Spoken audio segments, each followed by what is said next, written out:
জামাই এবং সম্পত্তিটাকে হাতের কবজায় করে নিলাম।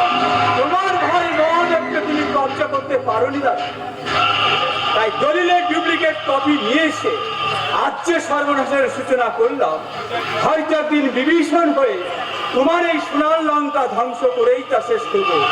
কথাটা মনে রেখো দাদা, মনে রেখো। সে সুযোগ তুই আর পাবি না। বইয়ের পেটের ভাই বলে তোকে এতদিন বাঁচিয়ে রেখেছি। ঘরের থেকে যদি কুমির হয়ে উঠতে থাকে, তোর চামড়া দিয়ে আমি ঢাকা বাজাবো।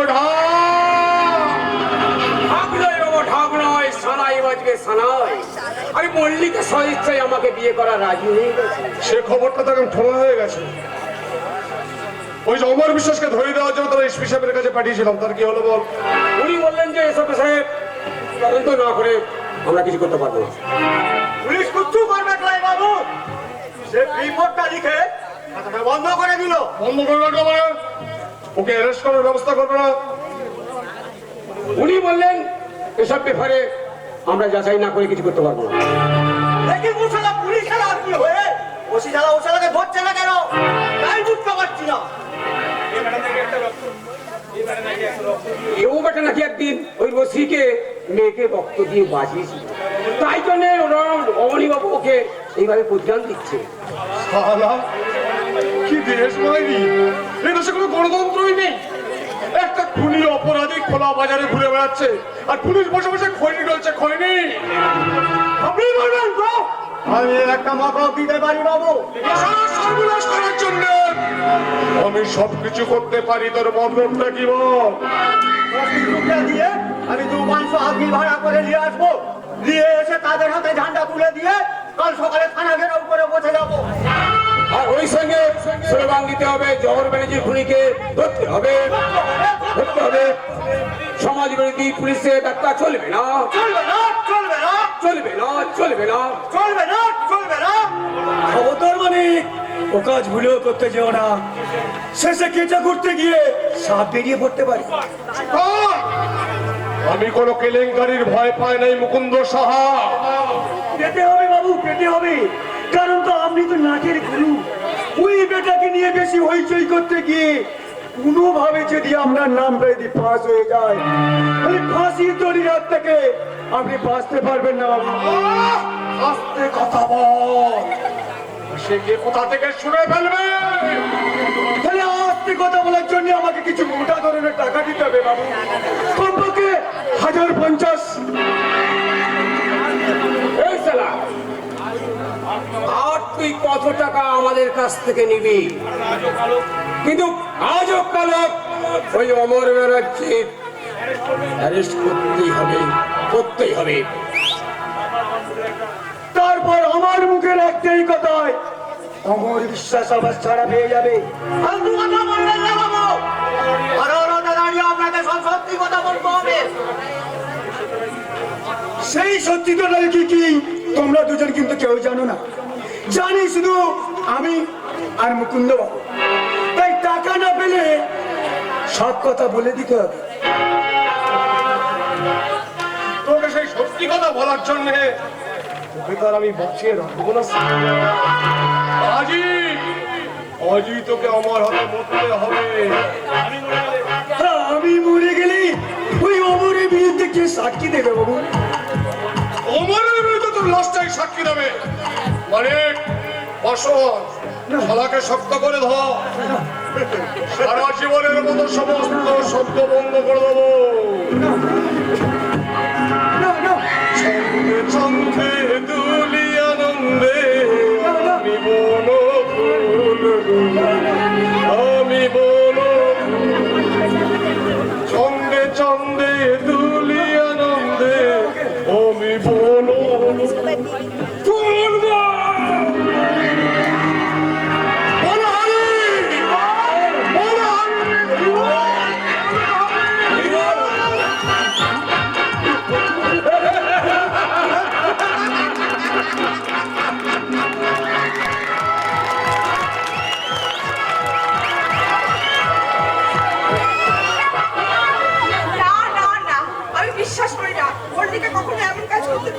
মিথ্যে নয় মাসি, মিথ্যে নয়। মল্লিকাদের বাড়িতে বিয়ের ব্যারাম বাঁধা হচ্ছে, আর একটু পরে মুকুন্দ বাবু এসে ওকে একটা দিনের মধ্যে কি এমন ঘটলো যে মল্লিকা এত বদলে গেল? এই প্রশ্নের উত্তর অভিনয় একমাত্র দিতে পারবে। ওকে তো আমি সকাল থেকে খুঁজেই পাচ্ছি না। যখন হঠাৎ করে আমাকে একদিন মা বলে ডেকে ওকে জড়িয়ে ধরেছিল, তেমনি হঠাৎ করে আজ আবার ও চলে গেল না তো। কিন্তু তোমাকে না বলে কবিতা কিছুতেই কোথাও চলে যেতে পারে না। আরে পারে পারে পারে, মায়েদের এমনি বরাত হয় না। সন্তানকে যতই আমরা আগলে ধরে রাখি না কেন, ও ততই পিছু নিয়ে চলে যায়। তবু তো মানুষ মানুষকে ভালোবাসে মাসি। কিন্তু তুই তো দেবকে ভালোবেসেছিলিস, কি হলো? ধরে রাখতে পারলি না তোকে? বিবেকী লোভী মানুষকে সেবালি কি করে ধরে রাখবে মাসি? আশ্চর্য, তুমি কি হঠাৎ ভুল করে এসেছো নাকি? না, এতদিন আমি সঠিক পথে চলতে পেরেছি। তোমাদের কাছে হাত জোড় করে ক্ষমা চাইতে এসেছি। আমাদের ক্ষমা দিয়ে কি করবি? ওই সস্তা জিনিসটাকে কিনে দিয়ে ওই বাজার থেকে তোর পায়ের তো একজোড় জুতোও তুই কিনে নিতে পারবি না? আমি যে এই ছেঁড়া জুতো হয়ে রাস্তা থেকে নিয়ে এসেছি হয়েছি মাসি। মুকুন্দ বাবু আমাকে কুকুরের মতো তাড়িয়ে দিয়েছে। আর তাই তুই ভাব, আর আবার তোকে আমরা বুঝি এখানে আদর করে তুলবো, এটা তুই ভাবলি কি করে? আমাকে ফিরিয়ে দিও না, একদিন একটা ভুল করেছিলাম বলে। আমি তো আর কখনো ভুল করতে পারবো না। সারা জীবন হাসপাতালে কাজ করতে করতে এইটাই শিখেছি, অঙ্গ পচে গেলে তাকে শরীর থেকে অপারেশন করে কেটে বাদ দিতে হয়, আর না হলে সারা দেহটাই পছন্দ হয়ে ওঠে। আমার জীবন থেকে তুই হারিয়ে গেছিস দেবু। আমি তোকে চাই না, তুই চলে যা আমার কাছ থেকে। না, ও যাবে না। যাবে না? সন্তান যদি মাছ দরিয়ায় ডুবতে বসে, তাকে তুমি উদ্ধার করবে নাকি অভিশাপ দেবে? উদ্ধার করার জন্য মাকে শুধু প্রয়োজন হয় জলে নামার সময়। ওরা তো কারো বারণ শোনে না। তবুও সব সম্পর্কের প্রতিদান তো চিহ্নিত হয় না। ওর চোখে যখন আলো পড়বে তখন ও নিজের ভুল বুঝতে পেরেছে। মা, ওর ভুল বুঝতে পেরেছে। মা, যা দেবদাস, মাসির সীমান্তে দাঁড়িয়ে থাকা ওই মায়ের কাছে তুই তো ভুলটা স্বীকার করে নি। দেবু, দেবু, দেবু, আমার দেবু। কিরে, মাকে পেয়ে ওই শেফালি কথা যেন ভুলে যাস না। ওর কাছে কি তুই সমান অপরাধী হয়ে আছিস? না না দাদা না, শেফালির মতো গরিবের মেয়েরা যে জন্ম অপরাধী। এদের মন থাকতে নেই, এদের ভালোবাসার অধিকার থাকতে নেই, এদের ভালোবাসা মান অভিমান সবকিছু একদিন ওই জোনাকের ফুল ছুরির মতো অন্ধকারে হারিয়ে যাবে দাদা, অন্ধকারে হারিয়ে যাবে, অন্ধকারে হারিয়ে যাবে। যা যা দেবু, তুই মায়ের কাছে যা। তোর হয়ে আমি অনেক ওকালতি করেছি। এবার তুই যা, ভিতরে যা, গিয়ে বাকি কাজটা তোরা দুজনে মিলে সেরে নে। যা। যাবো, নিশ্চয়ই যাবো। তার থেকে যার কাছে সব থেকে বেশি অপমান করেও সবচেয়ে বেশি সম্মান পেয়েছি, তার কাছে একটা প্রণাম করে যাবো দাদা।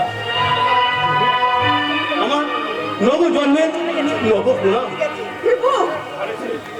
মা, মা, ঘরের ছেলে ঘরে ফিরে এসেছে। এবার তুমি আমার বিদায় দাও মা। বিদায় দেবো মানে? তুই আবার কোথায় যাবি? জানি না মা, জানি না। জীবন যখন এক ঝরা পাতার মতো এখানে উড়িয়ে নিয়ে এসেছিল, আজ আবার এক ঝড় উঠেছে। ওই দেখো, সৃষ্টি বিশাল করে এক ঝড় উঠেছে। আবার আমি হারিয়ে যাবো। এসব তুই কি বলছিস? এসব তুই কি বলছিস? তারা আমার মনটাকে এইভাবে ভেঙে দিস না অভিমন্যু, এইভাবে ভেঙে দিস না, এইভাবে ভেঙে দিস না। আমার আলাদা নিশ্চয়ই পরিচয় লোকে রেখেছিস না। আপনি কি বলছেন? যা বলছি সেটাই সত্যি। সেই জন্য কলকাতা পুলিশ থেকে সাব ইন্সপেক্টর মিস্টার দাস এখানে এসেছে। সত্যি বলছেন? কি সত্যি বলো? পুলিশ কর্মচারী হিসেবে আজ আমাকে ভয়ঙ্কর সত্যি কথাই বলতে হচ্ছে সিস্টার। কি সত্যি?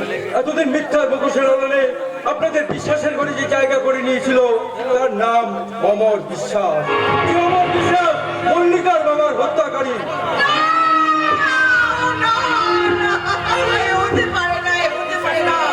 আমি বিশ্বাস করি না। করিনি, তবে নিশ্চিন্ত হয়ে আমি অ্যারেস্ট করতে এসেছি। অভি, কি রে অভি? তুই চুপ করে আছিস কেন? বল, উত্তর দে যে ওরা মিথ্যে কথা বলছে। বল বল অভি, বল। না মা, ওরা ওরা সত্যি বলছে মা। অভি, হ্যাঁ মা, আমি সত্যি অভিমন্যু নই মা, আমি অমর বিশ্বাস।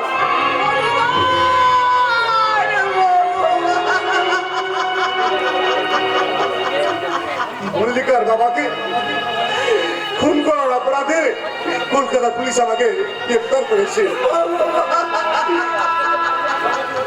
তাই আমি জেল থেকে পালিয়ে এখানে এসে লুকিয়ে আছি তোমাদের আশ্রয়ে মা। মায়ের চোখ দিয়ে এই নোংরা মনটাকে আমি কিছুতেই চিনতে পারলাম না। বল বল অভি, কেন কেন তুই আমার সাথে এরকম ছলনা করেছিস? বল কেন কেন আমার এই মনটাকে তুই বিষাক্ত করে দিয়েছিস? বল কেন কেন কেন? কারণ মারো মারো মা, মারো, আঘাতে আঘাতে আমার বুকটাকে ভেঙে দাও মা, নাহলে কি করে বলবো যে আমি সত্যি খুনি না। না, এটা একটা মিথ্যে ছলনার আশ্রয়ে আমি চক্রবুহের মতো বন্ধু হয়ে আছি। বিশ্বাস করো মা, আমি খুন করিনি, আমি খুন করিনি। কথাটা আমি আমার বিশ্বাস, আমি হয়তো বিশ্বাস করতাম, কিন্তু আজ সকালে যদি শ্রীনিবাস মন্ডলের লাশ না খুঁজে পাওয়া যেত। কি বললেন? শ্রীনিবাস মন্ডল মারা গেছেন? তাকে খুন করা হয়েছে। তুমি কারণ শ্রীনিবাস মণ্ডল ছিল ওই কেসের প্রত্যক্ষদর্শী সাক্ষী, আর তাকে সরিয়ে দিলেই তোমাদের সমস্ত অভিযোগ থেকে তোমরা মুক্তি পেয়ে যাবে। কারণ মল্লিকার বাবা শ্রীনিবাস মণ্ডলকে খুন করেছে একই লোক, এটাই সহজ অঙ্ক। আমি জানি স্যার, মল্লিকার বাবাকে ওই একই লোক খুন করেছে, কিন্তু বিশ্বাস করুন আমি খুন করিনি। হ্যাঁ, আপনার সহজ অঙ্কটাই আমাকে মুক্তির পথ দেখিয়ে দিয়েছে। হ্যাঁ হ্যাঁ, আমি বাঁচার ঠিকানা পেয়ে গেছি, আমি বাঁচার ঠিকানা পেয়ে গেছি স্যার। তোমরা ছড়ানো কথা বলো না যে আমাকে তুমি আর ভোলাতে পারবে না। আমি স্যার, আপনি তো একদিন বলেছিলেন আমার কোনো বিপদে আপনি আমাকে উদ্ধার করে বলেছিলেন, তাহলে তাহলে কেন কেন আমাকে আপনি ভুল বুঝছেন? বলুন বলুন, আমি আপনার পায়ে বলছি স্যার। না স্যার, না, আমি খুন করিনি স্যার, আমি খুন করিনি স্যার, আমি খুন করিনি। আমার বিশ্বাস ভুল করছো। তুমি এভাবে আর বাঁচতে পারবে না। এভাবে বাঁচতে পারবে না মা। হ্যাঁ, আমি বাঁচতে পারবো। যার মাথায় দুটো খুন আছে, তারও দুটো খুন করলে তার দুবার ফাঁসি হবে না। তাহলে আমি যা বলছি সেটা শুনুন। যান হসপিটালে যান, এখনো সেখানে হসপিটালে একটা কেবিনে শুয়ে আছে। যান, মাকে নিয়ে যান, আর 1 ঘন্টার মধ্যে আমি সেখানে ফিরে যাব। আসল অপরাধীকে আপনারা সেখানে হাতে নাতে ধরতে পারবেন। Good bye, good bye.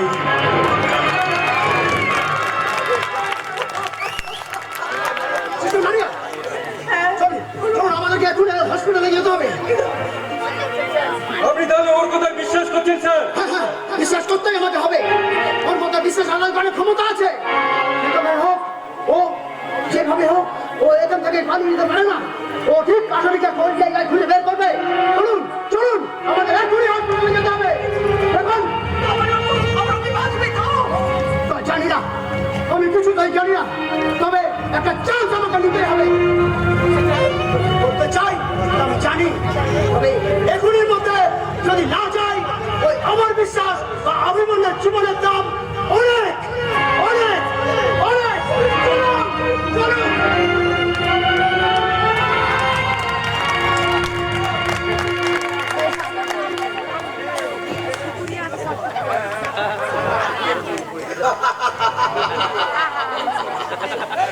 নতুন জীবন, মুকুন্দ সাহার আত্মীয় হয়ে এই চিন্তা হরণ নতুন জীবন শুরু হবে। শৌচালয় সারা বাড়িতে ঢুকে আমি বুক চেলে ফাল হয়ে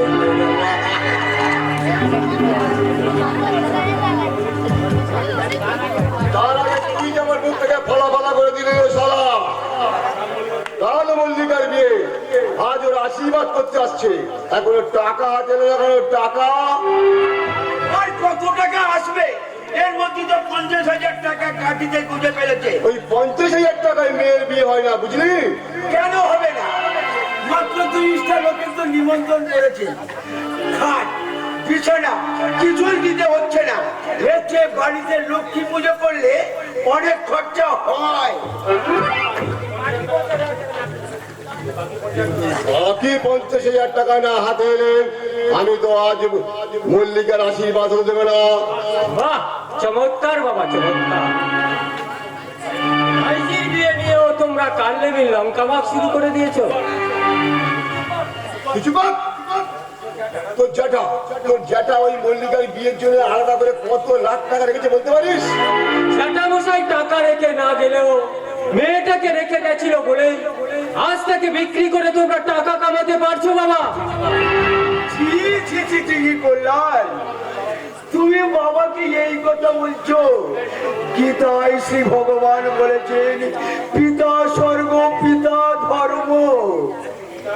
বিচার মহিমাকে বাঁচিয়ে রাখার জন্য তার চেতনাকে যদি চাবুক মারতে হয় তবে সেটাই হবে শ্রেষ্ঠ পিতৃভক্তি মামা। এসব শক্ত শক্ত কথা বলে মাঠে ঘাটে হাততালি পাওয়া যায়, কিন্তু বোনের বিয়ে দেওয়া যায় না। বিয়ে নয় মামা, বিয়ে নয়। বিয়ের নামে তোমরা দিদির বলির ব্যবস্থা করেছো, তাই আমি বেঁচে থাকতে তোমাদের এই ষড়যন্ত্র কিছুতেই সফল হবে না। আমার বিরুদ্ধে কেউ কোনো ষড়যন্ত্র করেনি করলেন, আমি স্বেচ্ছায় বিয়েতে রাজি হয়েছি। না দিদি না, তুই রাজি হোস না দিদি।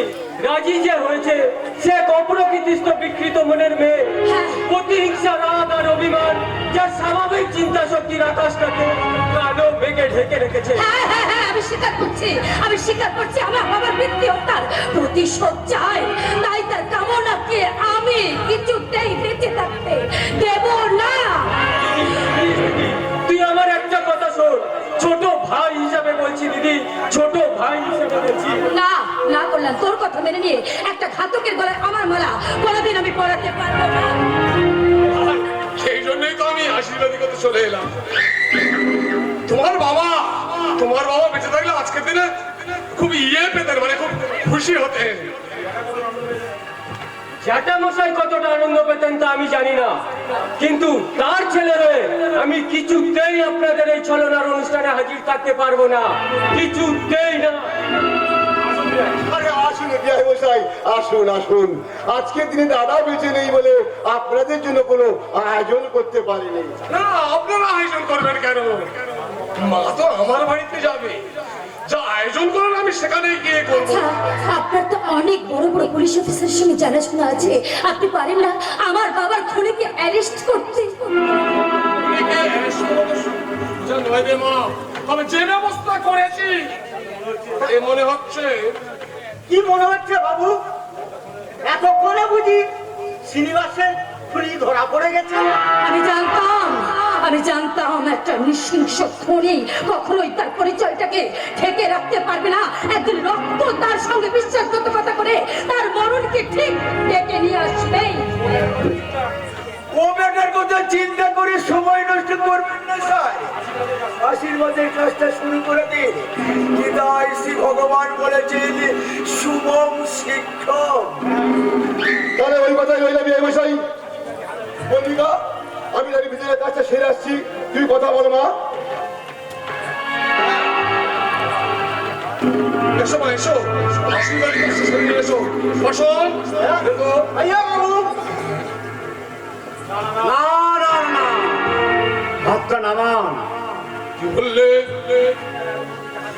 নিজের চিতার আগুনের দিকে হাত বাড়াবেন না মিস্টার দাস। যদি নিজের জীবনে আর কোনো নতুন অভিশাপ ডেকে না আনেন তাহলে আশীর্বাদটার কথা ভুলে যান। তুমি কোন সাহস এই বাড়িতে এসেছো? যে সাহসের জোরে ওই মল্লিকাকে আমি ভালোবেসেছিলাম আর আপনার সমস্ত আশা ব্যর্থ আমি মুছে ফেলে দিয়েছি, সেই সাহসের জোরে আজ আমি এখানে এসেছি। তুমি দোষী কি নির্দোষ তা নিয়ে গবেষণা করার চিন্তা ভাবনা আমাদের মধ্যে নেই। তাই দয়া করে বলছি, আরো অপমান হওয়ার আগে এই মুহূর্তে এই স্থান পরিত্যাগ করো। না, আমি সমস্ত সত্য না ফিরে প্রমাণ করা পর্যন্ত আমি এখান থেকে কিছুতেই যাব না। সেটা প্রমাণ করার জন্য তোমার বিরুদ্ধে প্রধান সাক্ষী ওই শ্রীনিবাস বাবুকে তুমি খুন করে এই পৃথিবী থেকে সরিয়ে দিয়েছো। না, শ্রীনিবাস মণ্ডল এখনো মারা যায়নি। আবার মিথ্যে বলে আমাকে তুমি আবার ভোলাতে এসেছো। না, শ্রীনিবাস মণ্ডল ওই হাসপাতালের 1 নম্বর কেবিনে তাকে রাখা হয়েছে। তার মুখ থেকে সব আদায় পুলিশ করে নিচ্ছে। আমি বিশ্বাস করি না। এই মুহূর্তে আপনি এই স্থান পরিত্যাগ করুন, চলে যান বলছি। এই মুহূর্তে এখান থেকে চলে যান। আমি আপনার হাতে খেলার পুতুল নয় যে আমি আপনার খেয়াল খুশির মতো আপনার ইচ্ছা মতো আমি নাচবো। তবু তুমি আমায় নিয়ে খেলা খেলেছো। আমার মনের সাগরে আমার ভালোবাসার আশা জুগিয়েছো। না, আমি তোমাকে এখান থেকে ছাড়া কিছুতেই যাব না। না, আমি কিছুতেই তোমাকে ছাড়া এখান থেকে যাবো না।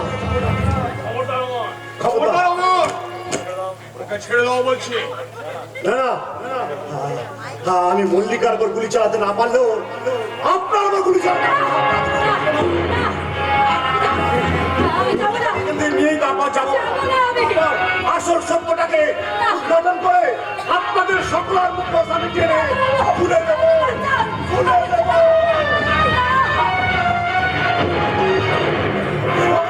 সর্বনাশ! মল্লিকাকে নিয়ে চলে গেল। আগামীকাল বিয়ে হবে কি করে মুকুন্দবাবু? ওসব ভাবার সময় আমার নেই। হাসপাতালের 1 নম্বর কেবিনে আমার ধ্বংসের বিষটা গোকুলে মারছে। আগে সেটাকে শেষ করতে হবে।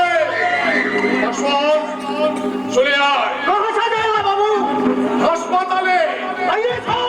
ওরা গাড়ি নিয়ে যাব, ওরা হেঁটে যাবে, ওদের আগে আমি পৌঁছে যাব। যেমন করি হোক ওই শ্রীনিবাস মণ্ডলের মুখ থেকে বন্ধ করতেই হবে। শ্রীনিবাস মণ্ডল করতে হবে।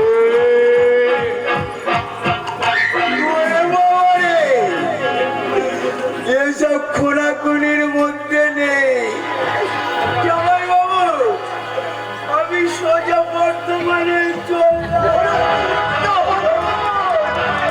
আমাকে নিয়ে চলবে ভাই। এই বুড়ো বয়সে ওই থানা পুলিশের কাছে বলে আমি আর জেলে কাটতে পারবো না। কলকাতা গিয়ে ওই শ্বশুরের বাড়ি বসে থাকবো। চলবে সেটা চল, কিন্তু পালিয়ে চল।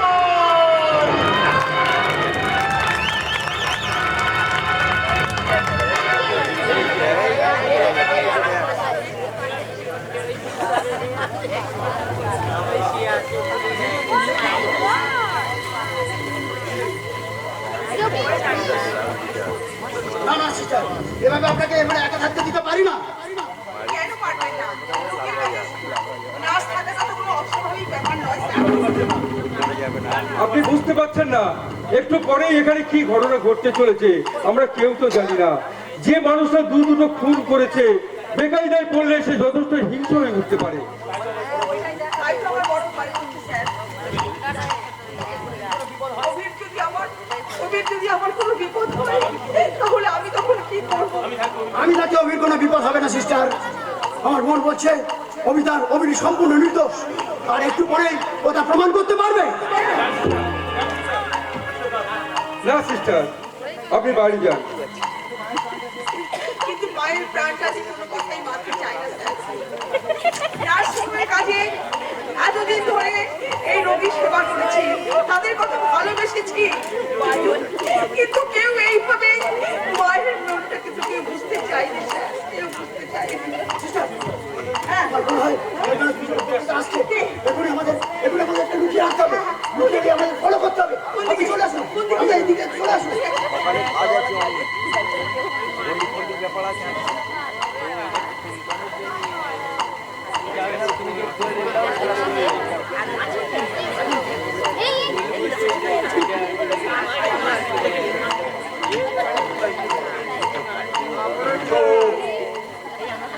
শুয়ে আছে।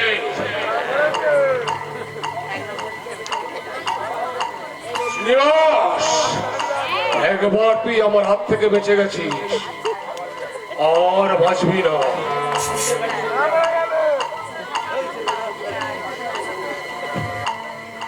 পুলিশের কাছে সত্যি কথা বলার আগে তোকে আমি জীবনের মতো শেষ করে দেবো।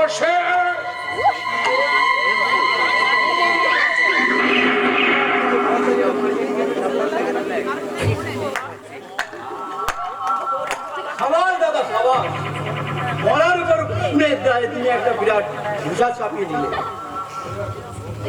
এই শ্রীনিবাসকে তুমি খুন করেছো। বলতে চাইছিস তুই?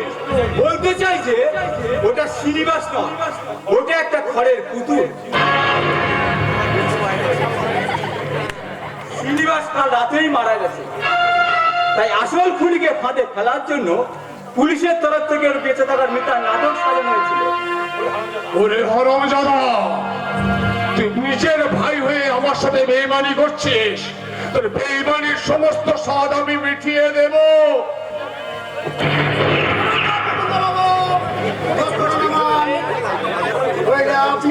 আমি আপনাকে গুলি করতে বাধ্য হব। দারোগাবাবু, এই এসবের মানেটা কি? মানেটা খুব সহজ। ওই মরা মেয়ে খুনের দায়ে প্রমাণ করে দিল যে শ্রীনিবাসকে উনি খুন করেছেন। সেটা আমার জেনে কোনো লাভ নেই। তুমি শ্রীনিবাসকে খুন না করলেও তুমি আমার বাবাকে খুন করনি, তার কি প্রমাণ? ভেবে দেখো, তুমি ভেবে দেখো মল্লিকা। না, আমি তোমার কোনো কথা ভাবতে চাই না, শুনতে চাই না। তুমি মুকুন্দ সাহার মতো, তুমি একটা খুনি, তুমি আমার বাবাকে খুন করেছো। মল্লিকা, হ্যাঁ তুমি। মল্লিকা ঠিক বলেছো। মুকুন্দ বাবু যে শ্রীনিবাসকে খুন করেছে সেটা হয়তো প্রমাণ করতে পেরেছে, কিন্তু তার জন্য তুমি মল্লিকার বাবার খুনির হাত থেকে তুমি মুক্তি পাবে। হ্যাঁ তুমি টাকার লোভে আমার বাবাকে খুন করেছো। তুমি কি করতে পারবে? তুমি টাকার লোভে মুকুন্দ সাহার মতো আমার বাবাকে খুন করেছো। ঠিক কথা বলেছে মল্লিকা, ঠিক কথা বলেছে। কি আসল করি সেটা এখনই প্রমাণ হয়ে যাবে। হ্যাঁ, আমি মানছি জহরদাকে আমি ওই জমির জন্য খুন করতে রশিদ খানকে টাকা দিয়েছিলাম। আর রশিদ খান সে খুন না করে তোমাকে দিয়ে খুনটা করেছিল। তুমি ওর বাবার খুনি। হ্যাঁ, টাকার লোভে তুমি আমার বাবাকে খুন করেছো। এই কথাটা কেউ কোনোদিন মিথ্যে প্রমাণ করতে পারবে না। তুমি আমার বাবার খুনি। পারবে, নিশ্চয়ই পারবে মল্লিকা, নিশ্চয়ই পারবে। কি আসল খুনি সেটা জানতো একমাত্র শ্রীনিবাস। তাই দাদা তার মুখ বন্ধ করে দিয়েছে। কিন্তু আসল পুলিশের মৃত্যু হলো। আমি জানি দাদা, মানুষের মৃত্যু হলেও তার মৃত্যুর পরোয়ানাকে কোনোদিন কেউ এড়াল করে যেতে পারে না। তাই তোমার কাছে কিছু প্রমাণ নিশ্চয়ই সে রেখে গেছে। বলুন দাদা, চুপ করে থাকবেন না, বলুন সে প্রমাণ কিছু রেখে গেছে কি আপনার কাছে? হ্যাঁ, আমার হাতে একটা চিঠি আছে। চিঠি? এই কার চিঠি? শ্রীনিবাসের চিঠি। শ্রীনিবাসের চিঠি? মরার আগে রাতে শ্রীনিবাস একটা শিলপাড়া খাম আমার হাতে তুলে নিয়ে বলেছিল তার হঠাৎ করে অভাবে মৃত্যু হলে আমি যেন দারোগাবু হয়ে যাচ্ছি তুলে দিই। এই সেই খবরদার মহাদেব, ওই চিঠি দিবি না, ওই চিঠি দিবি না। তো দিতেই হবে দাদা, দিতেই হবে। কারণ এই অত্যাচারী খুনি যদি পাপী হয় তাহলে সেই অত্যাচার পাপের প্রতিকারের চেষ্টা যারা করে না তারা মহা পাপী। তাই তো আমার মতো বিভীষণটা যুগে যুগে তোমাদের মতো রাবণরা যারা ভাই হয়ে জন্ম নেয়, এই হৃদয় বাবু এই চিঠি সত্যিটাকে প্রকাশ করবে।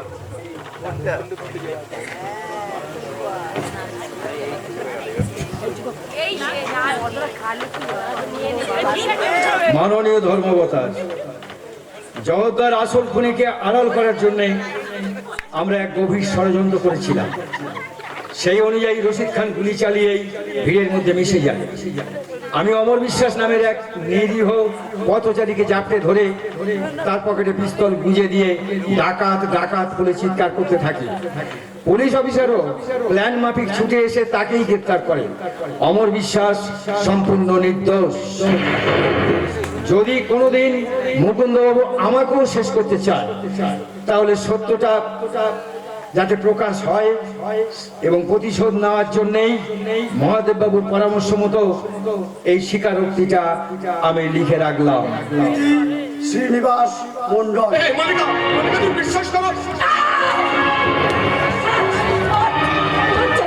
ওই বাবুকে তুই আমার নামে কেন আছিস? তুই একটা ইতর, তুই একটা জানোয়ার, তুই আমার বাবাকে চল!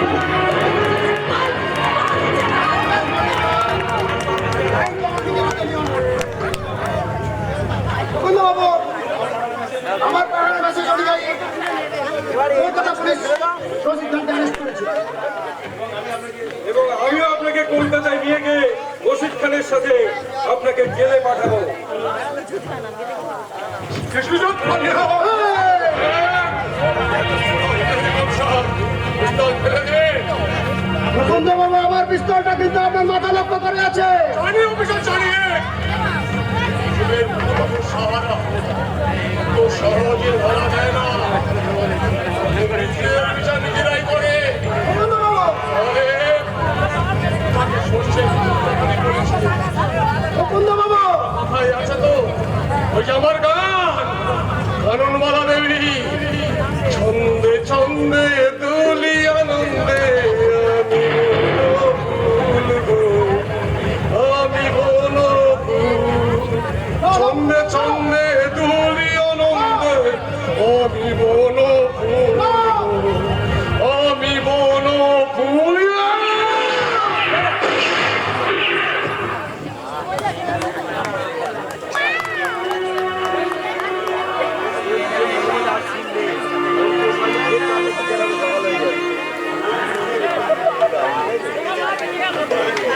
Mistake. সব শেষ। আজকে মৃত্যুটাকে ও বেছে নিয়ে গেল।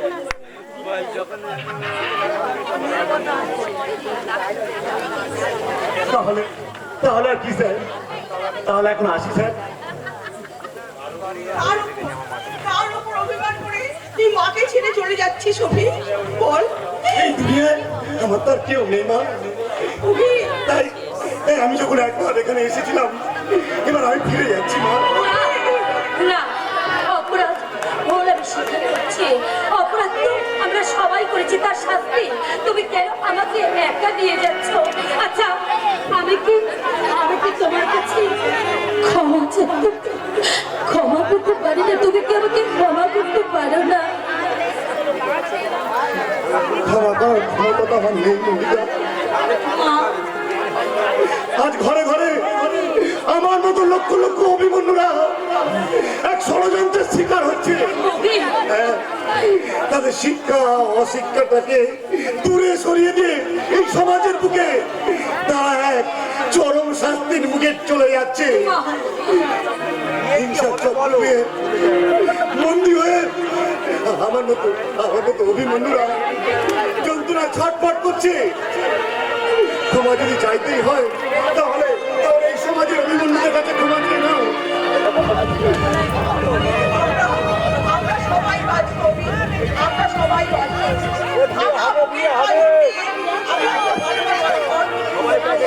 আর সেই ঘরে মল্লিকার পাশে তোকে দাঁড় করিয়েই আমি একটা ভালোবাসার শরৎ রচনা করবো।